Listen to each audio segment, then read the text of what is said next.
Hello, everyone. Thank you for joining us at our second Reimagining Global Health Equity Week event, Reimagining Partnerships.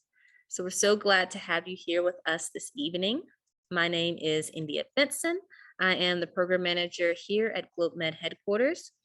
And again, we're so excited to hear your thoughts. So I encourage you to participate in any way that's most comfortable for you. If that's sharing thoughts out loud, that's great. And if that's putting reflections in the chat, that's also great. This time it's about coming together as a community and learning from one another as we work towards our goal of health equity. So I want to share that we try to make every GlobeMed event as accessible as possible. So to do this, we'll read any visual content aloud. We do our best to uplift and read out thoughts that come through the chat.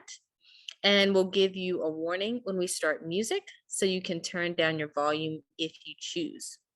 Also, we have a live transcript available, which you can access through the toolbar at the bottom. Feel free to participate as you feel comfortable with your video on or off and using the chat and reactions as you please. And finally, if you need any technical support, please reach out to Sarah. She has tech by her name and she will assist you.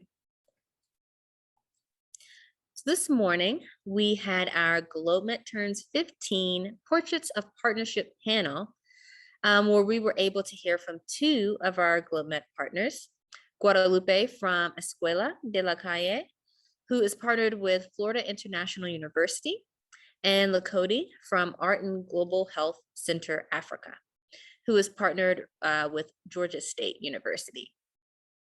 So they discussed the impact that GlobeMed partnerships have had on their organizations and the lessons they have learned over the years.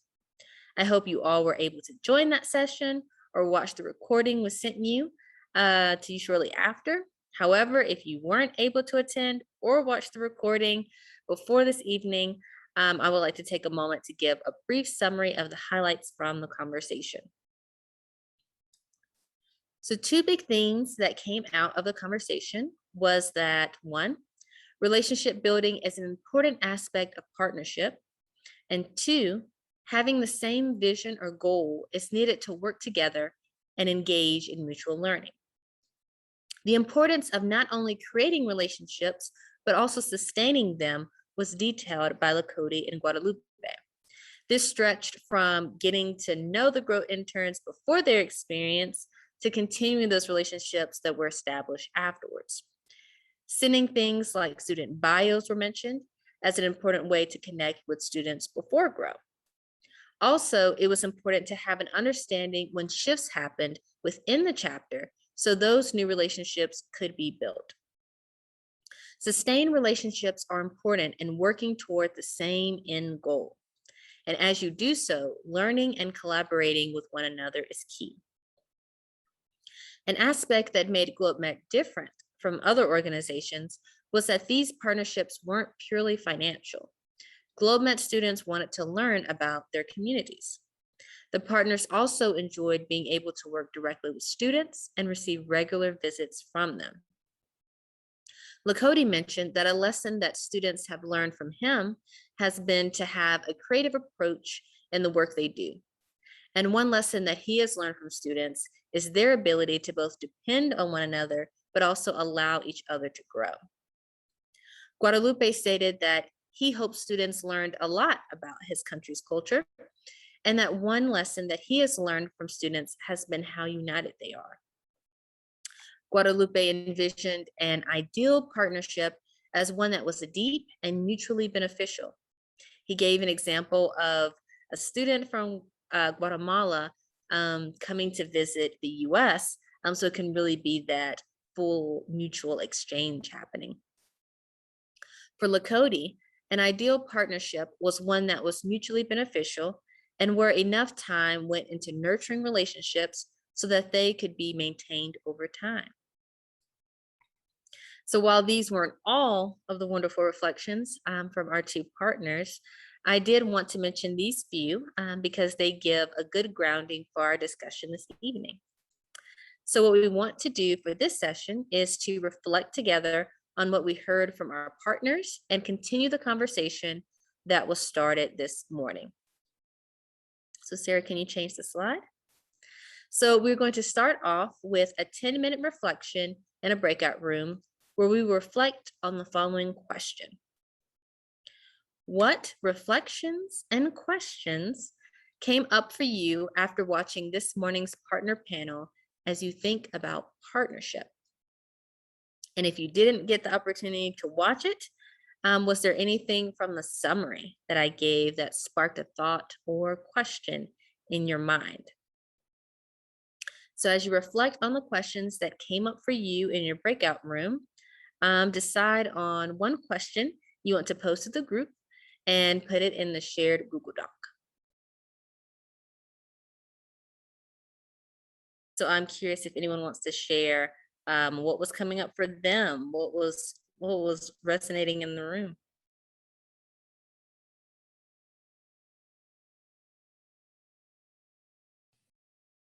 Maybe Priya, would you like to finish the complete the thought that you're on? You were speaking so beautifully. I was like really tied in when it cut off. So if you'd like to finish, I think you should. Yeah, sure. I was just really inspired by a lot of the members in the room. Ashley and Henry and Madison and Amina were all sharing about how they were trying to envision partnerships that were a lot more relational and that had ties that extended beyond just fundraising on behalf of the grassroots partner. And so I was just sharing that it was really interesting to me because I've been hearing that craving from partners as well. And I think we heard it this morning on the panel with, Lakoti saying, like, I would love to get like bios and pictures and understand the skills of the students who are involved in the chapter every year. I had a wonderful phone call with Aloysius, who is from Adonai, who is Northwestern's partner. And he was asking me, like, how do we get our community members connected to members of the chapter so that they can be introduced to all of the people that we work with on the day-to-day? And I thought it was really special that like desire is paralleled on both sides, where the partner wants to more deeply understand the people, the humans in the experience in the chapter, and the chapter wants to more deeply understand the humans in the experience of the partner organization and community. And I think Madison and Henry and Amina shared some kind of suggestions of how they've done that through bringing back Grow and through storytelling and through thinking about having Skype or Zoom calls.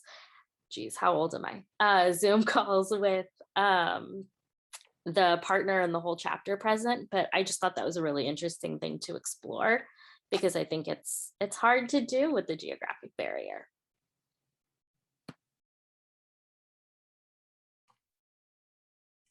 Yeah, definitely. That relationship piece, again, as y'all noted, was something that came up during the partner panel, but also is something that again we continue to hear. And it's like, what are those ways that it just doesn't extend beyond the main partner contact and the students, but also, like you mentioned, to the community, the rest of the community that's there, and then also chapter members, thinking about how to loop in chapter members outside of just individuals going on Grow. And then how do you carry on those relationships into the future when there's different students coming in and out. So I'm curious if anyone else had any thoughts, anything they wanted to highlight it, anything they want to highlight.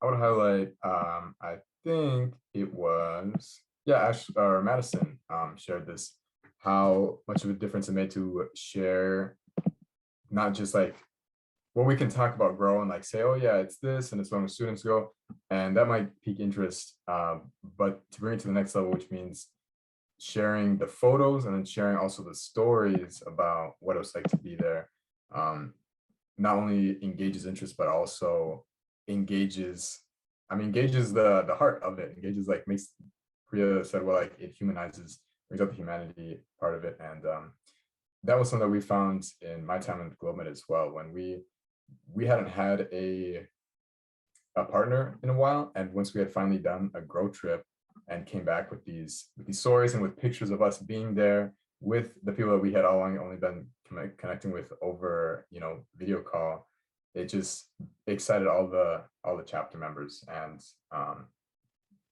kind of heightened the sense of connection. And also, like, what we know the responsibility that we have, like, these are real people that we're working with, and not just people that we see in pictures and things.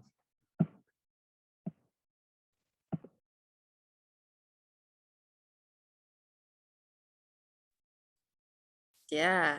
And I see Priya's note where she said that she's seen students cook together a dish that is local to their partner community, or develop campaigns that allow them to feature images and stories of the partner community as well. I think one grow team, I think it was the University of Cincinnati, but don't quote me on that. I think they were also trying to think about a way to do some TikTok updates. I'm curious how that goes. We'll check in with them. But yeah, there's a lot of creative ways that you can think of, like, virtually this year, um, that we can think about implementing even in the future when um, we are able to go visit our partners in person. But aside from that, like, just throughout the year, building those relationships and connections and growing together. Right. Any final questions or thoughts that's on anyone's mind?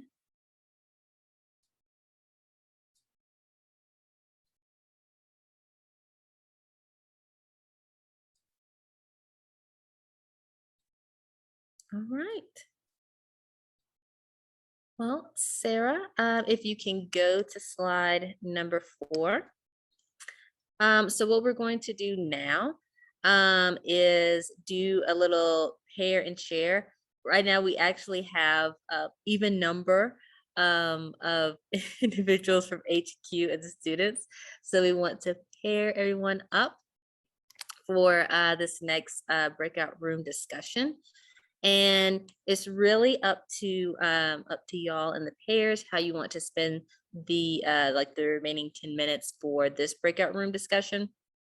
You can either continue conversing about some conversations that was started in the previous breakout room, or you can choose to explore these 2 guiding questions that were posed to our partner panelists this morning. So the first one is, why is working in a partnership important for health equity? And the second question is, what are the lessons you've learned from working in partnership? So now Sarah's gonna drop the shared Google Doc link in the chat again. And then we will head out into the breakout rooms for about 10 minutes. And then we'll come back and share what we discussed. Cool. All right. I think everyone is back.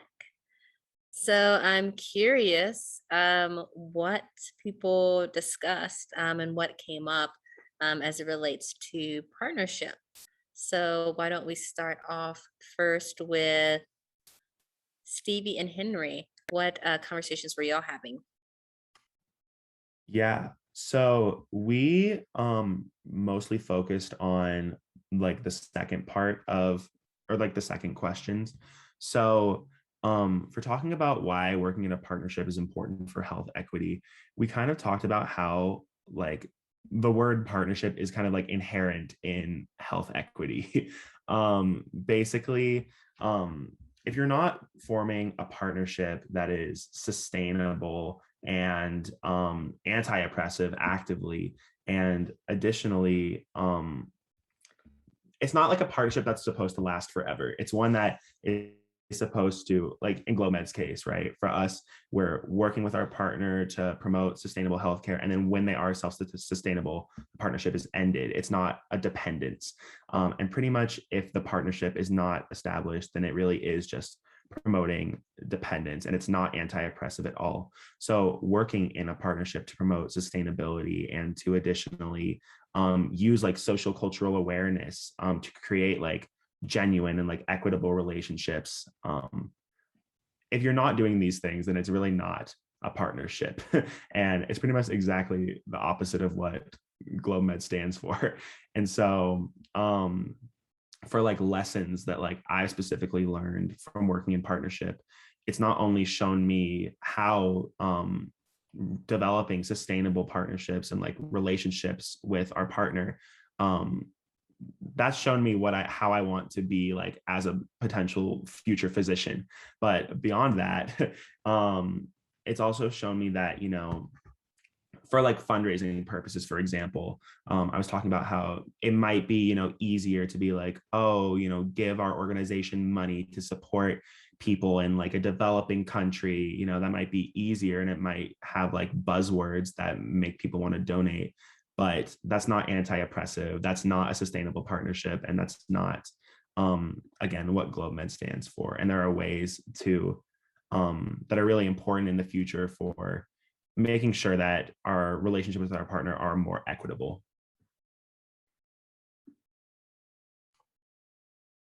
Yeah. Thank you, Henry, for sharing. There's like so much there, so much good meat. But again, yeah, going back to like having conversations with your partner, like getting the understanding when you mentioned sustainability, like what is partners' understanding of sustainability? Like how do they view it? How when there's, you know, comes to a point in time where they're like, hey, actually, you know, a GlobeMed partnership, it's not serving our organization anymore. Like we're moving forward, like, you know, having those conversations. Um, so yeah, thank you so much. I also want to highlight in the chat, Priya said that she loves the idea of naming and taking time to understand inherent power structures and be actively working to shift those power structures in partnership. Yes, definitely. It's not something that is done passively. You have to be very intentional about it. And when there's missteps, like naming that, working to repair that harm and learning from that and being able to move forward with your partner.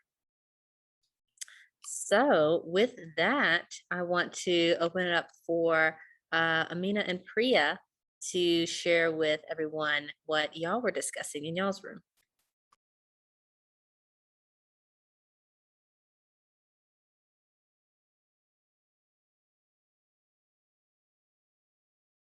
One part of like what we were discussing was sharing like with the club members like permission, like what they're doing with the partnership, like just a little bit about themselves and like what they think of like global health.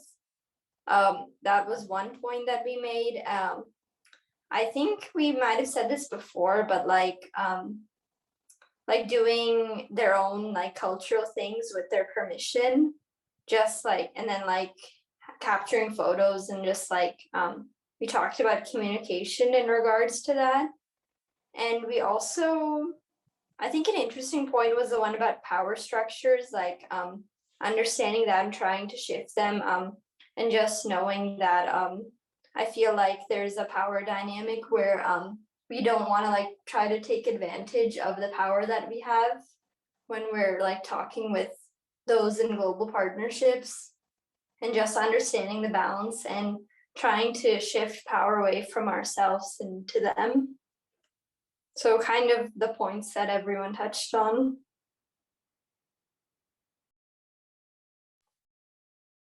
Yeah, I'm curious, Amina, if y'all were able to think about like some examples of ways that you felt like you or others in your chapters, others you've been around, have like worked to shift that power. Yeah. Okay, so I'm gonna answer that, but one other thing that we discussed, I'm just remembering, is that so wait, just to answer your question first, is that like we let our global partner, whose name is Hotaji, is in India, we let him usually speak first and communicate like all of his needs.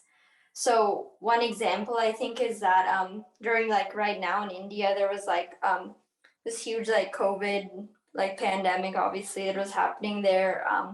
And then there were like a lot of floods that happened in Odisha, India. So there were like multiple problems there happening at the same time. And there was like a lot of tragedy happening in their community. And so I just think like being there for him during that time was like really important, and like checking in with him like over WhatsApp, and like they didn't even have like Wi-Fi during us sometimes their Wi-Fi, they just had outages because of the flood, and that impacted their crops too because they're a farming community. So I think just like understanding them and like talking to them and communicating with them is important, just so that they feel like welcomed and kind of like belonged in our partnership and know that like we care for them.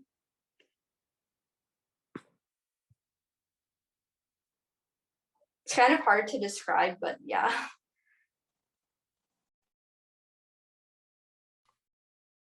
Yeah, that was some wonderful examples. And again, just highlighting the importance of establishing those relationships, just taking time to check in. Like that's how you get to know individuals as humans.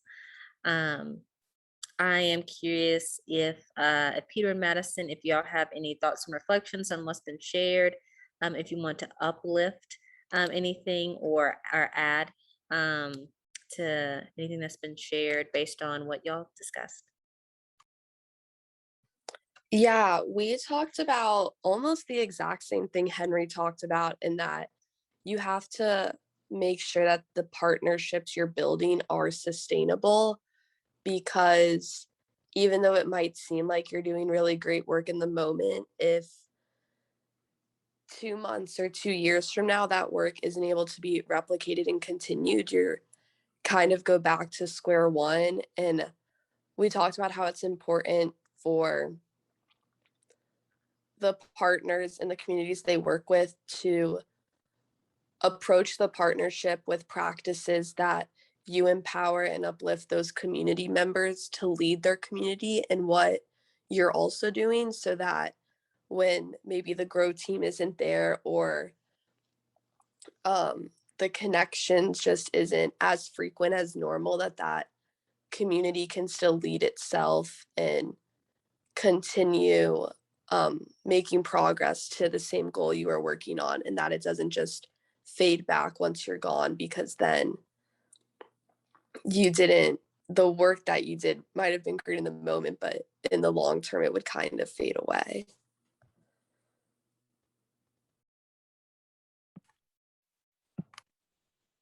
Yeah, I'll be quick. I guess the things Madison showed that had in our discussion, like made me realize the things like, firstly, partnership has a big role in reducing the assumptions that we have about others who are either in different parts of the world, different parts of the country, just in different overall situations.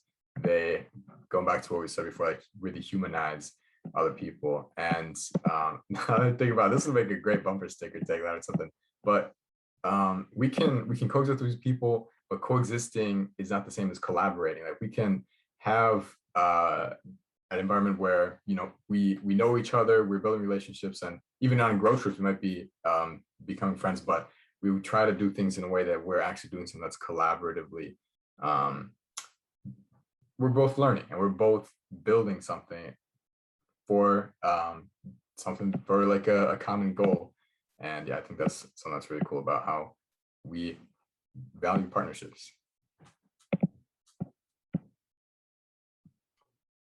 Yeah, definitely. I like your statement about, like, again, coexisting is not the same as like collaborating, and being very intentional about it.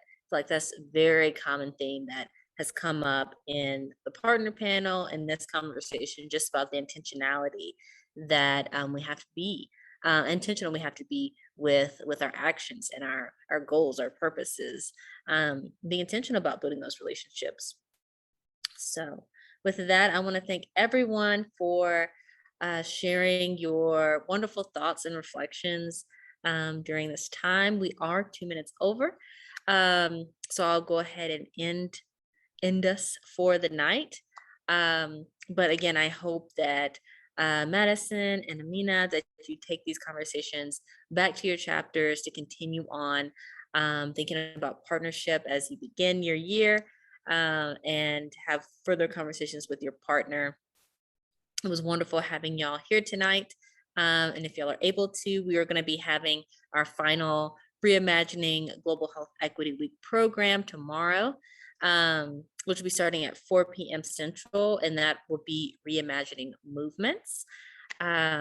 So Sarah, if you can drop the link for our LI page in the chat, y'all can go there to be able to register. And yep, like Priya said, it's going to be so good in all caps. So yeah, that's the LI page. Cool. So in the meantime, Sarah's also going to pop in the feedback survey, and we'll be sending a follow-up email as well with this. It looks different from our previous events. It's mainly about takeaways and impressions for the session.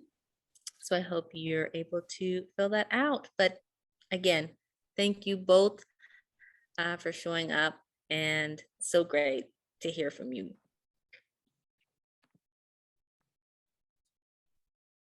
Thank you. It was really nice to meet everyone and learn from you guys.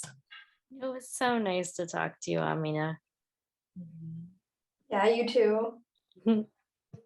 Thanks, everyone.